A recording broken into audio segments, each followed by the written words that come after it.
Hi and welcome to another vlog actually. Now I'm doing this vlog literally in sort of reply, if you like, to the one I've just done about Blazers in Swansea shutting down. That's had 3,500 views and it's only not even been on 24 hours yet. Some of the comments coming through are quite astounding because people are sort of going on about water ingress, poor quality. And we know this does exist. Obviously it always has done. That doesn't make it right, but it always has done. Social media now makes it so easy to spread the bad word. But the saddening thing is that dealers will go into liquidation, and manufacturers may do as well, and let's face it, we've hardly got any left. And it won't really be replaced by imported makes because the caravan market, certainly in the UK, has dried up a lot. I think they're down to about 13,000 caravans now. You think the heyday in the early 70s was about 60,000 caravans up until about 1974, and it dropped to around about 40,000 because we had the fuel crisis, we had high inflation, we had VAT put on caravans. The caravan market stalled dramatically, and a lot of manufacturers went into liquidation in the mid-70s, and that was down to the fact is that, well, there was too many caravan manufacturers and not enough people buying them, and dealers shut down. But then we didn't have social media. We only found out about it through magazines and what have you. And there was discounting went on, but just going up to the 80s, and I've probably said to all this before, so I do apologise, is that in the sort of late 79, 80, the caravan market was very, very badly depressed, and the big makers of the time, which was ABI, CI, they all started doing discounting themselves, direct. So when I say direct, in the magazines they were knocking 600 or 700 quid off a caravan, which now doesn't sound much, but back then was a fair chunk. But the manufacturers are doing that, not the dealers. So the manufacturer might knock that money down, and also then the dealer might knock some more money off that. Hence, to say, a lot of the dealers went into liquidation. But there was a lot of dealers around in the country at that time. You've got to remember that people like Sprite had about 140 dealers. That was a lot of dealers. But I was just looking at the comments, and they're very interesting and fantastic response. But I was telling you about the guy at Atlantic Caravans. I don't know him personally, but he said he'd worked at Stowford, so I presume he was at Stowford Leisure, which was the dealership at the site, which is in North Devon, which I've been there a few times. I've done a bit of used stuff there for Practical Caravan, and we used to do the Practical Caravan readers rallies there. Used to have a fantastic time. It was great. I loved it. Met the readers and all that sort of thing. He joined the industry in 2004. Well, when he joined the industry in 2004, things were very buoyant again. After a lull in 2000, 2001, 2002, by 2004 the market had then improved again. You had Bailey introducing ranges such as the Pageant Series 5. You also had the Rangers, and those vans stimulated the market. There was no doubt about it. Bailey were incredibly good at producing a caravan that people wanted to actually go out and buy. And also, if they didn't go and buy a Bailey, people might go and buy a Luna or a Swift or an Eldis. So it helped stimulate that market. Now, what he was saying, I can't remember his name actually, Atlantic Caravans, but somebody said, you watch him, what he says is right. And he's a dealer. I say he came in at a good time, and he said about 2008, yes, what happened in 2008 was, a big problem was, we had the Discover group. Discover bought a lot of dealers, including Harrington Caravans, which were at Delamere, which was a very old established dealership. They'd been big ABI dealers, Swift, Sprite in the years gone by. They bought Barron's Great Outdoors, which was why I got brought up on Barron's basically. And Discover went pop because they didn't understand the caravan market, and by doing that they dragged a lot of good dealerships down and finished them off. And the problem with that was, of course, was that a lot of caravans then went out into the market that had to be sold off cheap. But by 2009, 2010, the market was picking back up again. And it was a slow process. It was steady away. And like you said, and like I've said many times before, and I've said in one of the comments, was that when we had the COVID, there was a big spike. Now, anybody who knew this industry, and I spoke to a lot of people when this was on, I said, look, and they were going, oh, fantastic, great guns, oh, we can't get enough vans, where's all your vans, we can't get them. And I said, well, how long is this going to last? I said, well, make hay while the sun shines. And I said, yeah, but these caravans are going to come back again. There's no doubt about it, they're going to come back again. But nobody seemed to be too bothered. Because what happened was that definitely, yes, they've come back, but also there was people who'd never caravan before, and the COVID thing actually put them onto caravanning. So I think up to a point it helped more than it hindered in one respect. But the manufacturers were under a lot of pressure to produce the caravans. The problem was they had people off with COVID. The problem was materials. Material prices were going up. The industry was in a dilemma. It was the worst thing that could have happened for it. This massive big spike. This false demand, basically, which was never going to last. And anybody worth the salt would have said, this ain't going to last. We'll go this year, maybe into next year, we'll get a good run out of it. After that, it'll be back with the brakes on and we'll be back to normal. Now we know that COVID came and went, as I say. And yes, people went back to the holidays abroad or whatever. But the problem we had then was we had the Ukraine thing, and of course with the oil that we bought off Russia and the cheap gas, that all came to a crashing end. So instead of the market from its spike dropping down like that and then going like that on a level, it went down again. Now the trouble was, manufacturers were still producing caravans at the rate of knots, and one of the reasons for that was, especially on the static caravan side of things, was because of the demand. The factories couldn't cope, even when they could get the materials. So what did they do? They then rented another factory unit, which was probably over a period of about 5 years. So they started another factory up, a satellite unit. Several of the manufacturers started doing that. I'm not sure if it happened on the touring side of things, but definitely on the static caravan side of things. But what happened? By the end of 2023, 2024, things were slowing down. People had ordered statics and were still waiting, cancelled the orders. All of a sudden you're getting a backlog of caravans unsold. And consequently what happens then, of course, is heavy discounting has to start going on. You've got stock there that can't be sold, or you're going to have to say we're going to have to sell it for a big reduced rate. But the trouble is, they've still got those other factories that they now no longer need.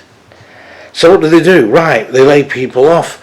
They get people. They draw the horns in, but they've still got a factory there that's on a lease that they've still got to pay for. And that's not much good if you're paying for something that you're not using. So that's not helped the market at all on the static caravan side of things. But back to the tourers, and it will eventually, I think, it'll catch up on the motorhomes too. A lot of imported makes of motorhomes. Again, the trouble when you buy imported makes that haven't been in the UK very long, if they go, getting parts will be very nigh on impossible. And also when it comes to resale value, you're probably going to suffer.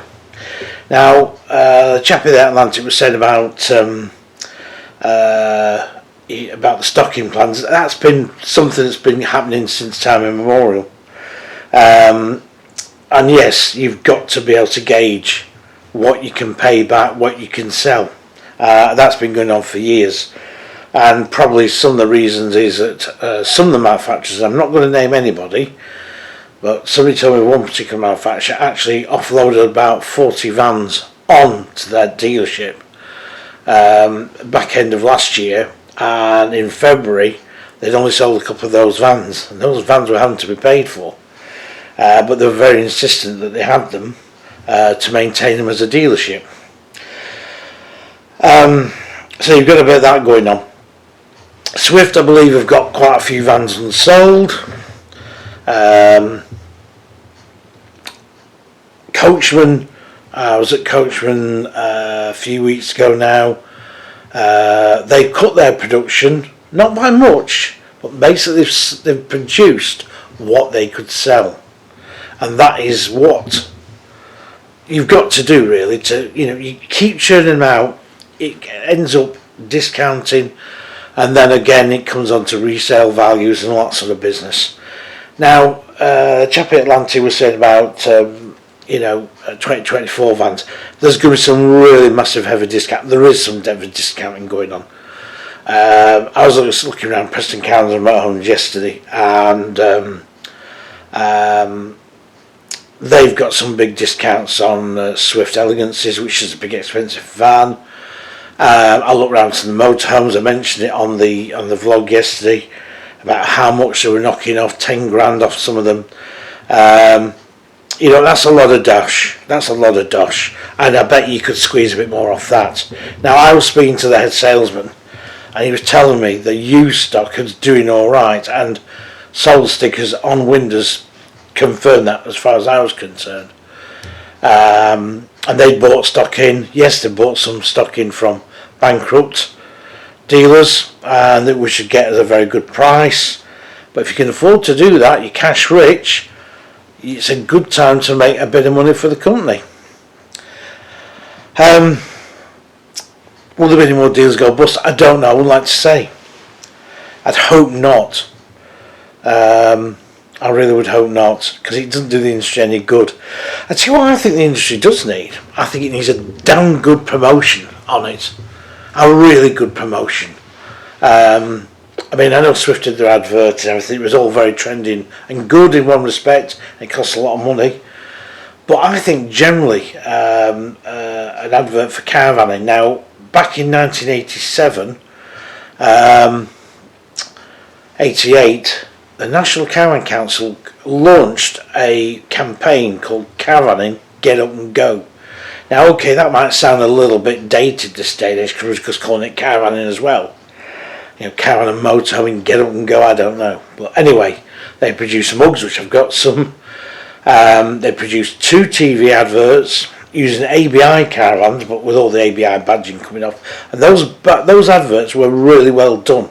And those adverts did a lot of good. And I think to pay for those adverts, every new caravan that was sold was of, I think, 40, 50 quid levy, helped to go and pay for that promotion, that TV ad. And because also they did radio ads as well, I thought it was really, really good. And people who didn't caravan were telling me, oh, I've seen the caravan advert, that's really good, we didn't know it was all about like that. You told us, but it was good how the advert comes across.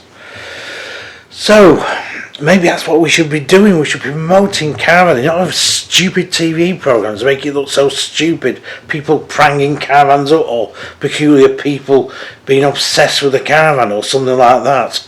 I've done it in the past, and I learned a lot from that, believe me. I did a couple of caravan documentaries, and I was taken in by it all. Trying to look, you get looked at as a strange guy. Well, I'm a bit strange, but with the caravan stuff. But that's what they try and do. There's nothing been done serious, really, properly on the caravan industry at all. And I think the background of it and how it's helped this country in exports, a proper documentary needs to be done. And I think the background of Caravan and how it all came about with the motorhome as well would make a decent documentary. It may just open people's eyes. But yeah, I'm just passionate about it, and I just like to. I've loved this industry. I've seen its ups and downs, and it's definitely. I think what's really been the big change was COVID. COVID has ruined lots of things, lots of livelihoods, including partly mine. It's changed people's attitudes, people's ways. It's a big shame, to be honest with you.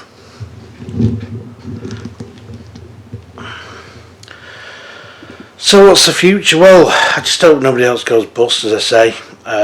Manufacturers, I mean, that's still more than the loss of Luna, like I said. I was in the second-hand Luna yesterday, and I was looking at it and I was thinking, you know, gosh, they were doing alright at one time, and again, quality problems, but also it wasn't just quality problems, it was just a case of also sort of trying to get into the motorhome market and ploughing a lot of time into that and neglecting the Caravans a bit, and before you know it, you've taken your eye off the ball, haven't you? Avondale did the same, you know, went for the motorhome market, and what they should have done was, with their two motorhomes, they should have stuck with them, as far as I'm concerned. They really should have stuck with them, and developed them with the Caravans. And I think Avondale could still be around today, but they didn't. They went and scrapped the whole motorhome thing, spent all that money, and then went back onto the Caravans. And anyway, well, there's nothing we can do about it now. But anyway, yeah. So stocking plans, all that sort of thing. Car manufacturers do it, hence why they do pre-reg cars. I bought a pre-reg car and got a big discount on it. You know, 20 miles on the clock, and they class it as sort of second hand, although it's not. And I think Caravan dealers will be, as I say, yes, there'll be some people going to be taking a loss and a big hit on that. The established dealers should, in theory, have money still in the back pocket to get them through the bad times. Any dealer who knows the market well will realise that the bad times, you've got to always have a few quid in your back pocket. So when the good times are there, don't go blowing all the money. Don't go buying fancy big Range Rovers and putting fancy offices up and all that sort of thing. And that has happened. You know, put some money by the by for a rainy day, because in this industry, and I've been following it 50 plus years now, and as you know, obviously I've written the books and things, and I've seen this pattern up and down, even from the early days, how things went. If you were to say to me what were the best years in the Caravan industry, I would probably say the late 50s into 60s and into the early 70s. Those were the days when caravaning was at its height. Caravan isn't as popular as it used to be, because we don't sell the amount of Caravans. Caravans last longer. I know we're going about the water ingress, but they do generally last longer. I remember Sam Alper, who had the Sprite brand, a CI group. He sort of put people on a 5-year roll around when they bought a new van. It was 5 years before they changed it, and he blamed that as part of the collapse for CI in 1982, late 82, because he said a lot of the people who would have been changed up to a new van, to a new CI van, were leaving it another year. They were uncertain about how things were going, and they didn't have the sales that they projected and thought were going to come through, and they were heavily into debt in the end. And Sam Alp had been a shrewd guy. As I say, I was lucky enough to meet him, but the industry, I don't know, it is a worrying factor at times, but I think caravaning needs to be brought back to the value again, and it needs to be affordable, like it always used to be affordable. Yes, there was always the expensive caravans that you could buy for those people that wanted them, but there was always a market for lower end entry-level caravans. In the 80s, when I was looking for my first new caravan, I ended up with an ABI Marauder, a new one, 1987. It was a great van. I took a 1.3 Astra. It was 13 foot long. It would sleep 4. Yes, it just came with a 2-burner hob. It came with a fridge. We had a heater, and we had mains fitted because Barron's did it as a bit of a special. And you know, that van was brilliant. We had it for 4 years, and we basically got what we paid for it, to be quite honest, when it came straight in for a new Eldest a few years later. But I had so much choice then. There was Avondale's, there was Trophy, there was Sprite, there was Swift bringing out the one they called the Reputed, which was a so-called limited edition, which they ended up making into their first entry into the budget entry-level range. Marden with the Mystiques. You had so much choice. Now you're down to Sprite, Explore, and really the Discovery by Bailey. It's sad. And the one thing we did lose, as I say, with Luna was the Venus range, which I always thought was a great range of vans. Yes, I know they always have the problems. With Luna leaking in the end, they had a lot of problems with Lunas leaking. But I've been in older Lunas and they've been dry as a bone. So there you go. It depends on the guy who's online on the day, I suppose, sometimes as well.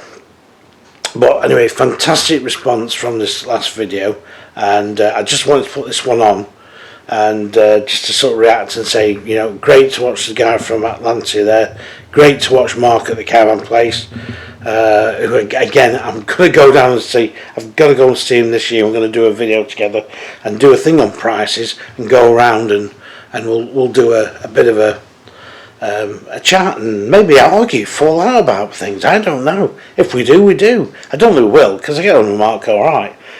And he's a very amiable sort of guy. Yeah, I think that's just to go around and look at what there is used. But I like the cheaper end because I'm just looking at people who can't afford the big splash out, and especially these days. And you know, value for money has always been whether I'm buying a TV or whatever, I always look for value. And at the caravan market, really, at the moment, new, still Explore, okay, they've got the problems with the panels and all that sort of business. I know some people have never had a problem, others have. Then you got Sprite, but that's a little bit more of a slight jump up. And then Discovery. Okay, I'm not a Discovery fan. I like the concept, I like the idea, I like the weight, the price, but I just don't like the package it's in. Otherwise, I think it's a great idea and a great concept idea, and Bailey should expand that for more family layouts, and I think the Explorer needs that as well, to be honest with you, because you know, you've got to draw these people in, because these are your future caravanners. Somebody said about the average age of caravanners, I bet it's, I don't know, it's probably 50s, I would think. I think it always was older, but then again, when I'd start caravanning with mum and dad and that, I can remember people probably in the 30s, and they'd have an old van, and they'd work their way up to a newer caravan. Anyway, I'll love you and leave you. I'm going to go, and thanks for watching. Please keep your comments coming, and yeah, I'll see you on the next one. Thanks again for watching. Bye for now.